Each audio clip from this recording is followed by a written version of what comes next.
Psalm 38. David sorrows for his sins. They rest as a disease upon him. He asks the Lord to be compassionate. A psalm of David to bring to remembrance. O Lord, rebuke me not in thy wrath, neither chasten me in thy hot displeasure.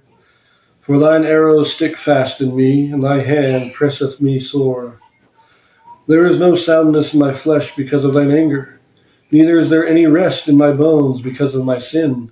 For mine iniquities are gone over mine head. As an heavy burden they are too heavy for me. My wounds stink and are corrupt because of my foolishness. I am troubled. I am bowed down greatly. I go mourning all the day long. For my loins are filled with a loathsome disease, and there is no soundness in my flesh. I am feeble and sore broken. I have roared by reason of the disquietness of my heart. Lord, all my desires before thee, and my groaning is not hid from thee. My heart panteth, my strength faileth me. As for the light of mine eyes, it also is gone from me.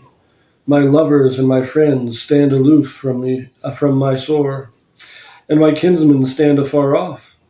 They also that seek after my life lay snares for me, and they that seek my hurt speak mischievous things, and imagine deceits all the day long. But I, as a deaf man, heard not, and I was as a deaf man that openeth not his mouth. Thus I was as a man that heareth not, and in whose mouth are no reproofs. For in thee, O Lord, do I hope. Thou wilt hear, O Lord my God. For I said, hear me, lest otherwise they should rejoice over me. When my foot slippeth, they magnify themselves against me. For I am ready to halt, and my sorrow is continually before me. For I will declare mine iniquity. I will be sorry for my sin. But mine enemies are lively, and they are strong, and they that hate me wrongfully are multiplied. They that render evil for good are mine adversaries, because I follow the thing that is good. Forsake me not, O Lord, O my God. Be not far from me. Make haste to help me, O Lord, my salvation. Now, this is interesting. Two things here, first of all, real quick, where it says in verse 8, I have roared. That should be groaned. It's a better translation. And verse 11 says, my lovers and my friends. This isn't romantic lovers, but as it says, alternate Hebrew is friends and neighbors. These are those who have a good relationship with me, or, those who were once my friends are now stand aloof of me. That's what he's saying. It's a very pitiful poem. And a lot of this talks about the flesh, no soundness in flesh.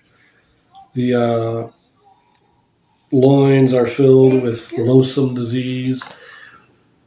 Now, at this point where I've placed this in our timeline, David is getting to be old. He is probably in his early 60s. And he is feeling the weight, not only of his age, but of all the stuff that has happened to him since his affair with Bathsheba. And so this is a metaphor for his sin, that he is feeling the weight of that sin and is asking for compassion from God.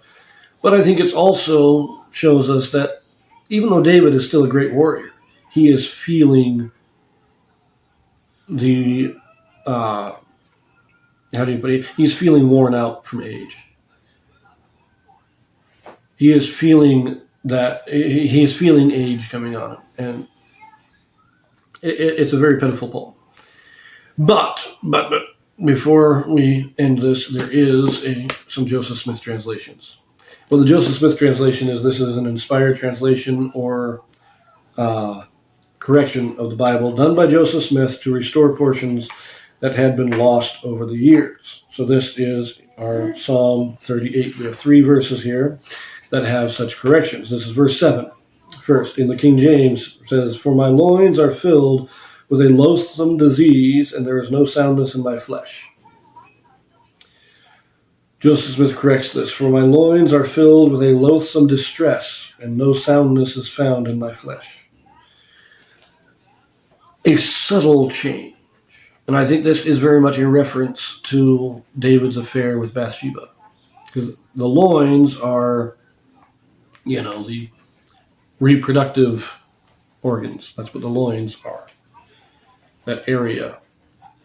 And so he is distressed. I think the new thing is he is distressed by his affair with Bathsheba. He's also distressed of his sons. This is kind of an allusion to his children, to the conflict.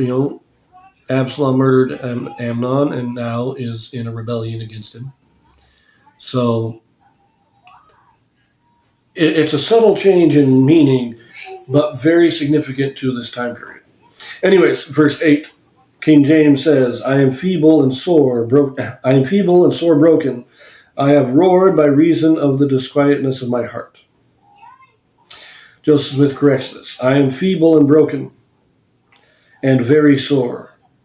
I have wept by reason of the disquietness of my heart. So he changes the roared to wept.